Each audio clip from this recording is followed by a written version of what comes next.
في منتصف الليل دق الباب، فخرج النبي فوجد جبريل. خيرا، قال استعد فإنك ضيف الله هذه الليلة. فارتدى النبي أعظم ثيابه وخرج إلى باحة المسجد الحرام، فوجد ميكائيل ومعه البراق، دابة أعلى من الحمار وأقل من البغل، وهي وسيلة تنقل الأنبياء جميعا باستثناء داود وسليمان، لأن الله سخر لهما الريح. فلما أقبل النبي ناحية ميكائيل ورآه البراق انخفض كرامة وحياء للنبي محمد.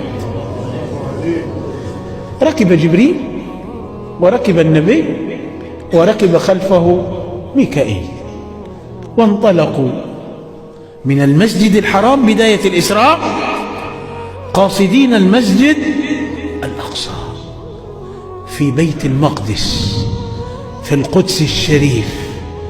والقدس قديما كانت تسمى إلياء ومعناها بيت الرب. وصل النبي صلى الله عليه وسلم، فوجئ بالأنوار في المسجد الأقصى والزينات والأضواء والملائكة وكل أنبياء الله.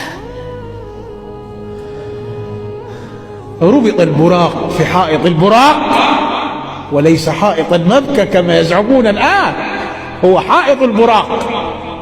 نعم، أرضنا وتاريخنا وتراثنا وأصولنا. عرفه جبريل لأنه كبير الرحلة، هذا أبوك آدم وهذا أبوك إبراهيم وهذا أخوك إسماعيل وهذا هود.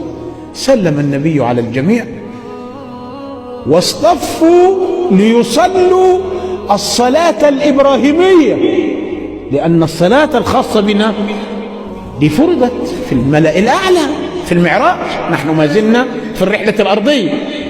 صلوا ما يسمى بالصلاة الإبراهيمية، وكانت ركعتان في الصباح وركعتان في المساء، موروثة عن نبي الله الخليل إبراهيم عليه السلام. فاصطف رسل الله كل في مكانه وحسب درجته، وخلفهم الأنبياء وحولهم الملائكة. ثم نادى جبريل في مفاجأة عجيبة وقال: يا محمد. قال: لبيك أخي. قال: تعال هنا، وأشار إلى المحراب. صلي بجمعنا فإن إله العرش قد أعلى لكم قدرا. صلي بجمعنا، أنت الإمام.